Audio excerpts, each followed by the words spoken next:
Ken has selected IPC, the hospitalist company, for this month's session.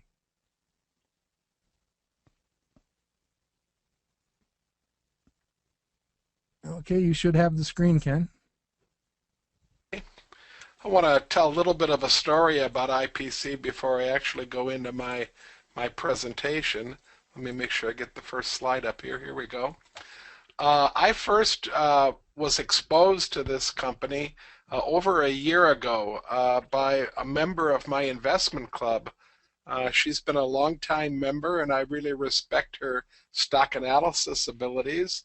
And her husband was the administrator of a very large hospital system just north of us, up in the Saginaw Bay City area. And so I also respect when he comes up with a company name that he has some direct experience with. And the company they brought to the table was this IPC. It's called IPC, the Hospitalist Company. That's the official title of the name of the company, and its ticker is IPCM. But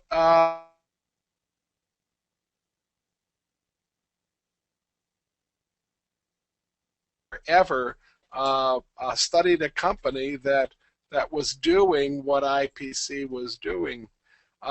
Just last Saturday, to continue the story, we had a large event up in Mid-Michigan, and one of the activities at our event was the presentation of 5 stocks and then the use of the stock comparison guide to come up with what we thought was the best of the breed in the industry that IPC happens to be in. And in fact, IPC was one of the stocks that was presented.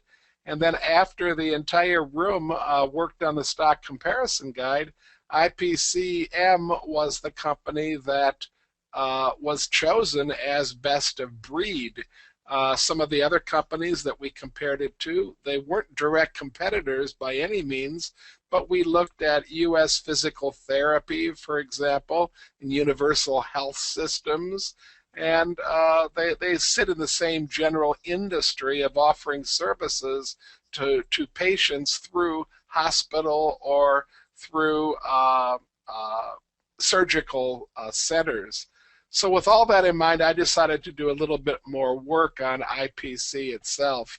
And you've had a chance now to read the company's definition. All of these beautiful slides were not prepared by me. These were prepared by the company. I found these on the company's website. There's a quite complete presentation there that if this company interests you, you might want to take the time to go and take a look at the whole presentation. I pulled out 8 or 9 slides that I thought were particularly appropriate for what I was going to talk about. But you can see where the company is coming down, and IPC is in fact the largest pure play hospitalist provider. 2 of the competing companies, one of them is called Team Power, and it is a publicly traded company, and the other company is called M-Care, E-M-Care, and it's not a publicly traded company. So there is some competition in the niche, but it's a widely fragmented niche, and even the largest player is a relatively small company. I'm looking to how many hospitalists IPC has, and I was pleasantly surprised that there were over 1,000 of these people employed by IPC. In fact, at the end of the fiscal year in September of 2011, that number looks like 1,132, and it appears that the turnover rate is relatively stable. They're carrying about a 15% turnover rate in these physicians right here. They are widely dispersed throughout the country. You can see that where they have their facilities, and a single facility will many times serve a large number of hospitals. There's a big orange dot in southeastern Michigan, for example, and that serves hospitals up into the Flint area and a number of hospitals in the Detroit area. In fact, the local hospital that we use does contract with IPC to provide hospitalists for its facility. They're centered in Los Angeles. That's that big red dot over on the west coast right there. And you can see that the only place where they don't have a real presence right now might be in Appalachia and in the Old West, or the far west, going up into the northwest. The number of hospitalists, this is a relatively new discipline for doctors. It started in the mid-90s. The whole concept began. And today, the Society of Hospital Medicine estimates there are about 30,000 hospitalists in hospitals and ambulatory centers throughout the country. Well, if you'll remember, IPC has about 1,100 of those, so you can see the fragmentation in the industry. Here's what a hospitalist actually does. In fact, when my mom was in the hospital and had to stay there for a long period of time, we worked with a hospitalist. So I found out that I had direct experience with this type of a doctor and wasn't even aware of the fact that I was working with a hospitalist. Basically, they take the role of the patient's advocate in the hospital. They manage their medication. They visit them on a daily basis. They're the people that keep in constant touch with the primary care physician, with the hospital staff, with any specialists that might be assigned to the patient. They also keep in touch with whoever is going to be paying. That's the insurance providers. They're the ones that the family members would have a contact to talk to on a regular basis. And the hospitalist will even follow the patient if they would be assigned to a rehabilitation unit or something like that, for example. So that they really take advantage of it. We had a large discussion at our last investment club. In fact, my club ended up purchasing some of this stock. And the discussion centered around the fact that many of us knew doctors that had gotten disenchanted with the whole business aspect of medicine and wanted merely to practice medicine. And the role of the hospitalist was to try to make that an easy thing for specialists and for primary caregivers to do without having to get involved with the institutions that their patients get involved with. IPC has a lot of people that it keeps in constant touch with, but it likes to make the point repeatedly that the most important contact that it makes is with the patient. They're the patient advocate for whatever setting the patient finds himself in. IPC works with all of the people in all of the boxes on this slide. They like to put in their literature that they have a 98% patient satisfaction rating, and these 1,100 or so IPC hospitalists are getting referrals from over 37,000 physicians at almost 800 facilities throughout the country. There's the advantages of IPC, and again, this presentation in a long form is available at the IPC website under Investor Relations. If you go there, you can download this presentation and read it at your leisure. I think this is maybe the last slide. IPC also is very advanced when it comes to collecting the data from its hospitalists and then aggregating that data and making sure that they're using best practices to deal with patients as they learn more and more about how to deal with patients in different settings. The data is being collected and then being fed back to improve the service. Oh, I do have one more slide here, how they actually get paid. a lot of the companies that I study in the medical field have a dependence on Medicare, Medicaid payments. You can see that the hospitalist only gets about 50% of its payments from Medicare, Medicaid.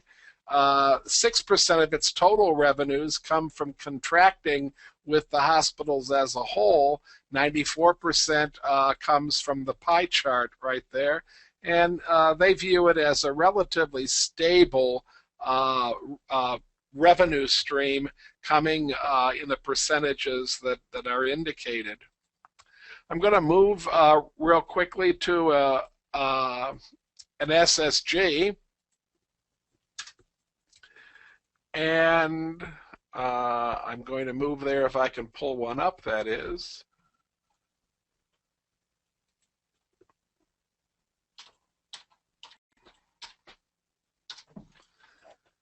Well, how do you like that? Let's see what I can... Oh, even my SSGs look better than that. They do.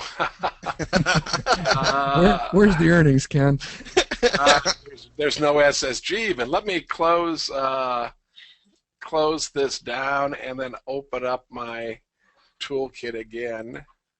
One thing I might point out while Ken is tinkering around with that, we did feature the hospitalist company at Manifest Investing back in October 2011 as our cover stock. And that's right. It's kind of fun to see the background behind it and how this all kind of took shape. Here we are with the lines. Actually, the company's only been public for the last 4 years, so I would feel no compunction about going in and examining only the last 4 years. And you know, when I'm looking at a company that I don't know very much about, when I can see lines that look like that, especially on a relatively small company, I'm quite content. Mark gives it a very high quality rating. I'm going to turn this over real quickly because I don't want you to copy my SSG. What I'd rather have you do is do your own SSG. I see profit margins that for the last 4 years have steadily moved in the right direction, and I see return on equity that I consider acceptable for this industry. I like to see return on equity over 15% at just over 16. That's a really nice thing. I'm going to scroll all the way to the bottom where I'm getting a return of about 18%, a par of about 18%, and I'll show you the Manifest screen for IPC as well. Manifest gives this company an extremely high quality rating of 85. Mark's par is a point off of my par, and I think that we're basically singing the same song when we look at those numbers. I examine the numbers that Mark deals with, and I tend to agree with them pretty closely. I'm looking at the quality components, and I agree that the profit margins are a little bit above average, but that the rest of the numbers, including sales growth, earnings stability, and financial strength, are just outstanding for the company. I really like it as an idea. It is a smaller company, so I urge you to do all of your homework. There is no value line that at least people are used to taking a look at. Let me get the right tool here. Well, I can just click there. All that you'll see in value line is a small and mid-cap value line, so you don't get any real analyst estimates going forward. But I certainly think it's interesting enough to do a study on, compare it to a couple of other companies, and draw your own conclusions from. Yeah, I like the fact that people on Motley Fool really haven't focused on this company either. Yeah, except that the ones that have all like it. Yeah, they do, but there's only about 16 of them. Yeah. Yeah, this is the kind of small company that I really like to find. Yeah. I like to find it before it's really discussed by a lot of people, and that's where Quality Systems was when I discovered it. That's where a couple of other of my big winners were when I stumbled on them. Cool. Well, I'll go ahead and switch the screen back to me. Great. Thanks, Ken. I do think it's a worthy study. One of the things I would point out on the cover slide here is I've gone ahead in our tradition at Manifest and embedded a couple years of analyst estimates, both the revenue side and the earnings side for the company, and they certainly seem to be in order, or at least relatively consistent with the long-term trend. So it's like a pretty interesting company to take a look at. Absolutely. Well, I was in the mood to celebrate a little bit and also get grounded a little bit here today, and so what I thought I would do is share some of the stuff that we can celebrate. And what I've done is taken some of the actual individual transactions. Companies can be selected more than once and rank them by their relative return. So we high-five around the water cooler that Ken brought Apple to the group back in May 2011, which is almost a year old now. And you can see that his relative return in that slightly less than 1 year period is 74%. And basically what I've given here is the top 16. One of the things that I find most comforting about this chart is that my name is on it. Yeah, how did that happen? I don't know. There's three where I just basically got out of control. Maybe you whispered Roche, that one down towards the fifth from the bottom, but pretty good distribution of contribution, including 2 selections from Ann Manning, who's here in the audience. Wow. That made the list, and some pretty good activity in the Bank of America world there. Hugh has actually shot up the list with that selection of Bank of America.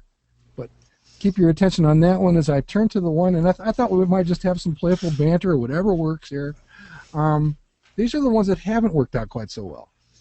And I didn't want to find my name on this list, and I certainly didn't want to find it as often, and certainly not in that bottom position. So, I do my best to try to learn from those experiences. I will confess that my selection of Research in Motion was influenced by being too close to it, and let me explain. We definitely disclosed it at the time as a falling knife and a company that might be in trouble. If you go back, you can actually read the transcript, and we definitely actually had the highway sign with the falling knife and all that stuff, all that good stuff. But what was I clouded by being too close to it? I mean, I actually know people who work directly with the 2 founders of that company, and by the way, both of them either resigned or were fired within the last couple of weeks. They're not in your basement. True story. Yeah, and anything you read about this company, it's trading below book value.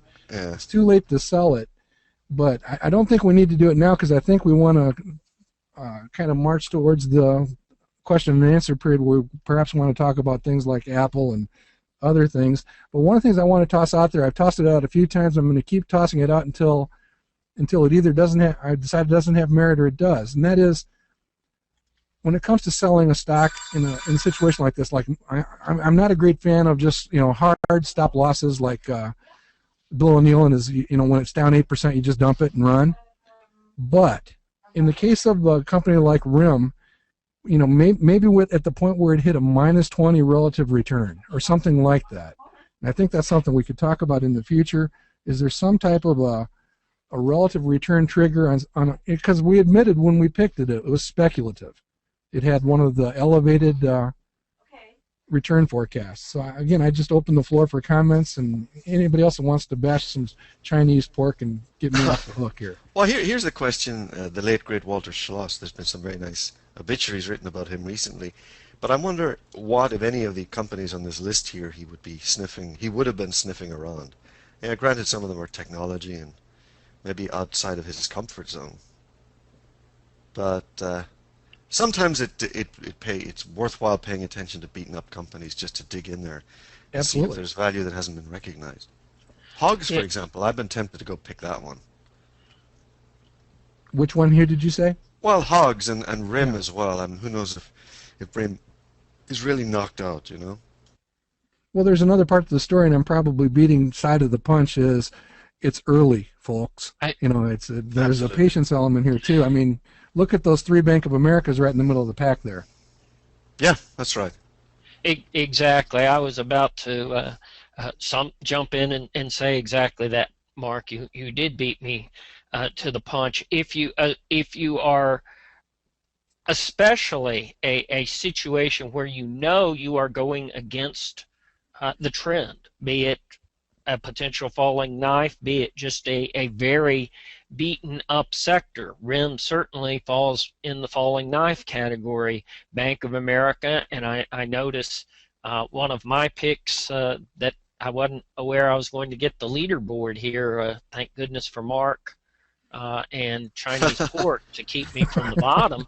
But I knew that First Niagara had not been doing particularly well. But again, I think, but those are banks and so forth, which again, I think they're early in the recovery. And Hugh acknowledged right up front what he was doing with Bank of America, and I did the same with First Niagara. And I would be wary of setting a relative return thing for a stock certainly like that. Now maybe one that the company itself is having problems and you're betting on a turnaround or something, possibly a RIM might fit that a little bit better. I don't know, but certainly an industry problem or a more macro problem than company specific, I'd be real wary of saying, gee, I'm going into this knowing I'm going against the headwinds and going against the rhinos, and yet I'm going to sell out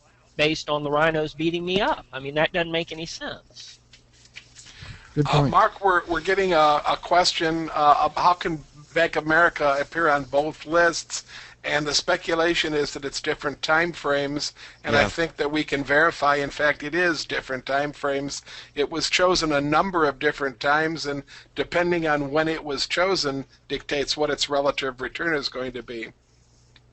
So, yeah, look here, just a couple of months ago at our stock price just above 7 versus a couple of selections towards the end of last year. Oh, well, actually 2 years ago now, when it was actually in double-digit prices. And the interesting thing about Bank of America, too, is, of course, I wasn't too nervous about it back then, but now everyone's starting to say nice things about it, so I'm getting a bit leery. And the other point is, that hits me is RIM on the bottom of the list and Apple on the top. Now, they're not exactly competing in the same market, but there's an awful lot of overlap there. And it kind of reminds me of the issue with technology companies. I mean, I like to say that McDonald's is a company sitting out on the plane. It can look at the horizon and see the competitor, the dust from the competitor, for miles and miles and miles away, whereas technology companies are really in the jungle, and you can step around a tree and get bitten. And then the life cycle of technology is so fast that it's often faster than the reporting period, which is quarter to quarter. So it's often more challenging to see trends in technology companies, at least as reflected in the financial statements, as compared to the old faithful companies like, actually, the Banks of America, the Aflacs of the world, it's the Abbotts, etc., where you've got moving averages for many, many quarters that begin to reveal trends. All good points, and I would point out that you can even see it in the analyst forecasts for a company like Apple. They have no idea how to keep up with that beast. Yeah, that's right. They're just having a really hard time, and the opposite is true in the absolute flip side of the coin, bad way, with RIM. I mean, the world is clearly ending at RIM, and I have a feeling it probably isn't. I don't think it is either. I hope not either, because if I end up with a minus 100 there, you guys will never let me live that down. All right, let's go ahead and switch to the next one. It's Hugh, and he's decided we've actually picked Walgreens on 5 previous occasions, and he apparently believes that people still want to buy drugs.